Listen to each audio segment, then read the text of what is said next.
আজকে আমাদের যে ফ্যাসিস্ট আওয়ামী লীগ সরকার এবং তাদের দোসররা বাদে বাংলাদেশে যত পলিটিক্যাল পার্টি আছেন সবাই আজকে উপস্থিত ছিলেন। নানান মত পথ আদর্শের ভিন্নতা ছিল, কিন্তু সবাই একত্রে বাংলাদেশের সার্বভৌমত্ব,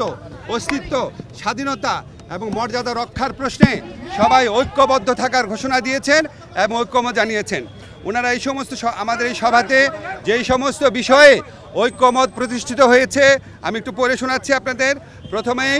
ভারতে যে বাংলাদেশ বিরোধী বিভিন্ন তৎপরতা চলছে, বাংলাদেশের উপ হাইকমিশনে হামলা, বাংলাদেশ বিরোধী প্রচারণা, বাংলাদেশের অভ্যন্তরীণ ব্যাপারে হস্তক্ষেপ, এসবের তীব্র নিন্দা জানানো হয়েছে এবং ভারতের এই সমস্ত পদক্ষেপের বিরুদ্ধে বর্তমান সরকারের যে আত্মমর্যাদাশীল এবং সাহসী ভূমিকা তার প্রশংসা করা হয়েছে এবং সরকারের সাথে সলিডারিটি প্রকাশ করা হয়েছে। তবে একই সাথে সাথে ভারতের এই সমস্ত প্রচারণার বিরুদ্ধে সরকারকে আরও শক্তিশালীভাবে, আরও বেগবানভাবে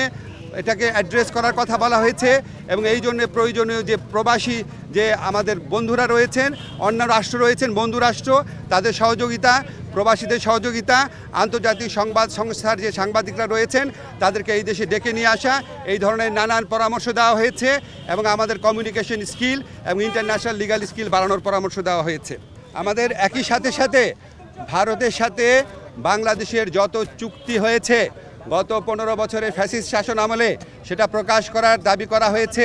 এবং একই সাথে সাথে রামপাল সহ বাংলাদেশের জন্য ক্ষতিকর যে সমস্ত চুক্তি আছে সেগুলি বাতিল করার দাবি করা হয়েছে। বাংলাদেশের প্রতি ভারতের যে অর্থনৈতিক নিপীড়ন, যে সাংস্কৃতিক আধিপত্য প্রচেষ্টার চেষ্টা, অভ্যন্তরীণ ব্যাপারে নাক গলানোর চেষ্টা, সেটার নিন্দা জানানো হয়েছে এবং ভারতকে বাংলাদেশের প্রতি মর্যাদাশীল আচরণ করার, সৎ প্রতিবেশী সুলভ আচরণ করার আহ্বান জানানো হয়েছে। আচ্ছা, আমাদের এই পরিস্থিতি মোকাবেলায় ভারত বাংলাদেশ বিরোধী যে বিভিন্ন প্রচারণা চালাচ্ছে, এই পরিস্থিতি মোকাবেলায় সকল সম্প্রদায়ের মানুষের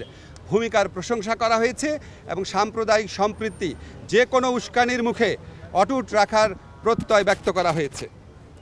সবশেষে সবাই একটা জিনিস বলেছেন যে আমাদেরকে আর শক্তিহীন, দুর্বল, নতজানু ভাবার কোনো রকম কোনো অবকাশ নাই। যে কোনো ধরনের অপপ্রচারণা এবং উস্কানির বিরুদ্ধে আমরা ঐক্যবদ্ধ থাকব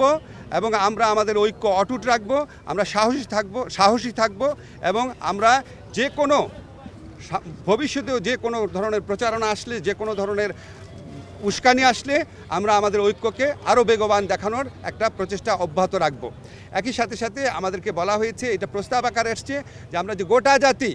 এই যে ভারতের অপপ্রচারণার বিরুদ্ধে ঐক্যবদ্ধ রয়েছি, এই জন্য আমরা সবাই মিলে একটা সমাবেশ করতে পারি কিনা, সবাই মিলে একটা পলিটিক্যাল কাউন্সিল করতে পারি কিনা, এমনকি নিরাপত্তা কাউন্সিল করতে পারি কিনা, এই ধরনের প্রস্তাব আনা হয়েছে। এই সবার মূল সুর ছিল যে আমাদের মধ্যে মত পথ আদর্শের ভিন্নতা থাকবে, আমাদের রাজনীতি ভিন্নতা থাকবে, অবস্থান ভিন্নতা থাকবে, কিন্তু দেশ সার্বভৌমত্ব এবং অস্তিত্বের প্রশ্নে আমরা সবাই এক,